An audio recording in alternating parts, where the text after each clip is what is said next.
a revolutionary activist of his time, an inspiration to an entire country, stood up to what he knew was right, stood up to the biggest superpowers of the 20th century, Mahatma Gandhi versus Britain.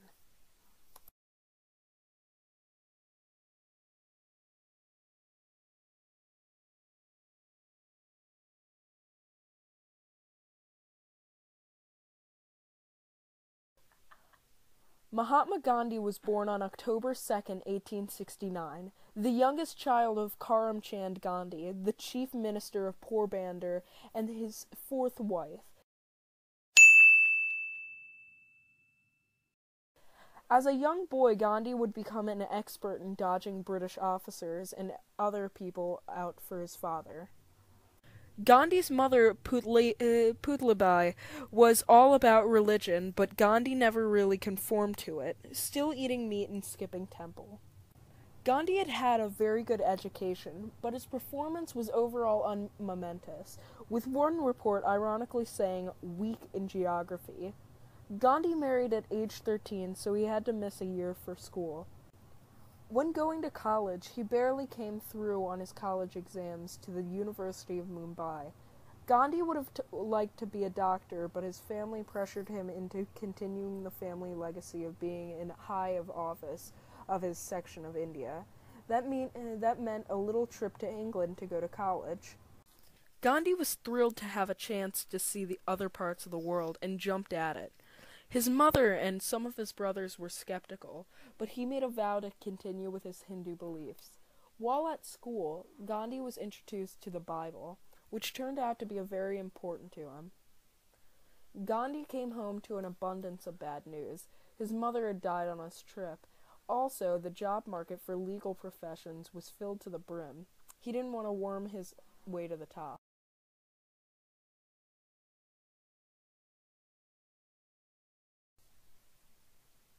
Mohandas Karamchand Gandhi arrived in South Africa in 1893 at the young age of 24 as a newly certified lawyer on a temporary project on behalf of a local Indian trader in a commercial dispute. What was going to be a small trip turned into a 21-year vacation with visits to India and England every so often. By the time Gandhi had left in 1914, he already received the appellation Mahatma, or Great Soul, for his studies and work in securing important legal concessions for the local Indian population in South Africa. While there, he formed a strategy called Satyagraha, or Truth Force, in which protesters went on peaceful marches and handed themselves over for arrest in argument against unethical laws. This led him into being a civil rights activist for Indians. In the late 1920s and early 1930s, India's salt prices skyrocketed. There became a tax on salt. Britain had always monopolized India's salt production, and now through a series of laws, India could not sell or produce their own salt. This made it impossible for regular middle-class families to buy any salt. A regular household item is now an expensive luxury for the rich. In the year 1930, Mahatma Gandhi took a stand to the British Empire, taxing a country 5,569 miles away. Mahatma Gandhi started walking on March 12, 1930. After each day, Gandhi started picking up more people by the village. He gathered more cronies to follow him around western India. He led a 240-mile walk to the Arabian Sea. On April 6, 1930, Gandhi and his newfound friends picked up salt off the beach and technically produced their own salt. He was put in prison a little bit over a month later. Gandhi fasted while in prison so they would be forced to let him out.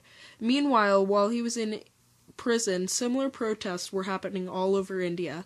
Civil disobedience swept across India like wildfire. Approximately 60,000 Indians were imprisoned for breaking the Salt Act.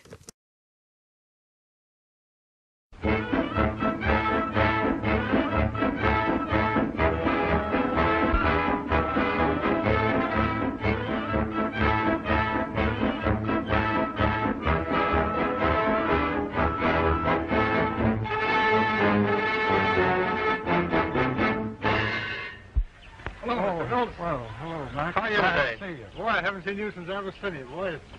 Looks good to see it, old friend. Say, is Mahatma here, G here today? Yes, he's here today. Well, look, how do you think his chances? Is there any chance of getting a little talking picture of him? We've got all our sound equipment. Talking picture? Yeah, we got all the sound equipment right here in the truck. Bring the stuff in, Anthony. Right in here. Hurry up, unload it now. You want a talkie of him? Yeah, we want to get a talkie of him. Well, Mr. Ganfhi is one of the most difficult subjects in the world for a talkie. He has a very feeble voice. And moreover, he has a very deep prejudice against being photographed at all.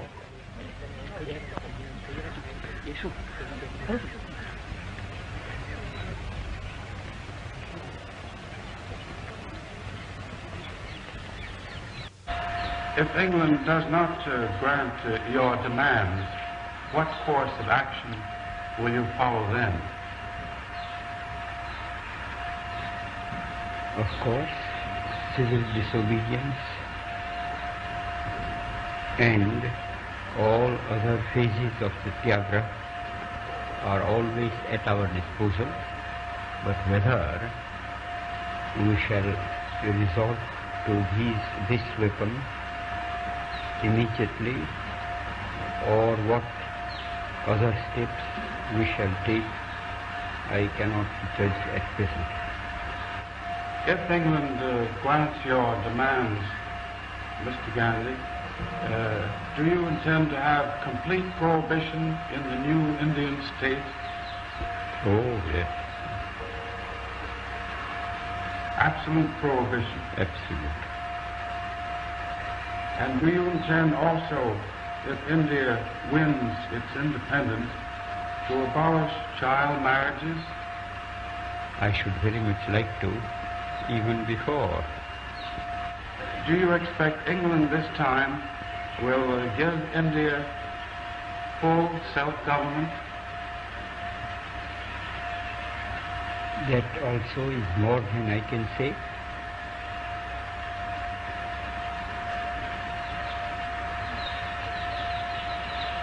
But you are hopeful. I am an optimist. You are an optimist. If you go to the second round table conference, will you go attired in native Indian dress or will you prefer European dress? I shall certainly not be found in European dress. And if the weather permitted, I should present myself exactly as I am today. Yes. And if the King of England invited you to dinner at Buckingham Palace, you would go in your customary Indian dress? In any other dress, I should be most discourteous to him, because I should be artificial. If England does not grant your demand, are you prepared to return to jail again? I am always prepared to return to jail.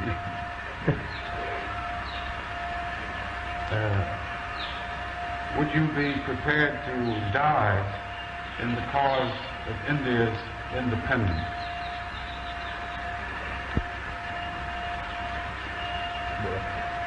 It is a bad question.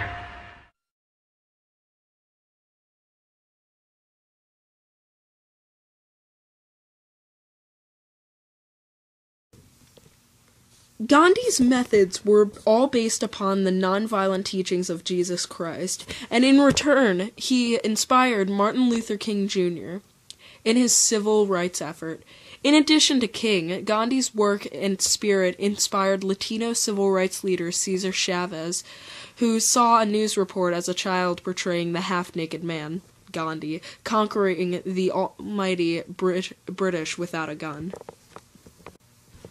Martin Luther King even referenced Gandhi in his autobiography. He said, "A true votary of ahimsa, nonviolent protest, therefore remains true to his faith if the spring of all his actions is compassion, if he shuns to the best of his ability the destruction of the tiniest creature, tries to save it. He will be constantly growing in self-restraint and compassion." Instead of going after a chaotic and violent end to oppression, Gandhi decided to lift his people, saying his life was his message, as well as inspired his followers to be the change they wanted to see in the world. His thoughts were, if you changed the world you thought and felt, it would change the actions you take. And in doing so, you will change the world around you. His speeches and actions were heard world round and should still be talked about to this day. We should forever honor Mahatma Gandhi and his inspiration to this world.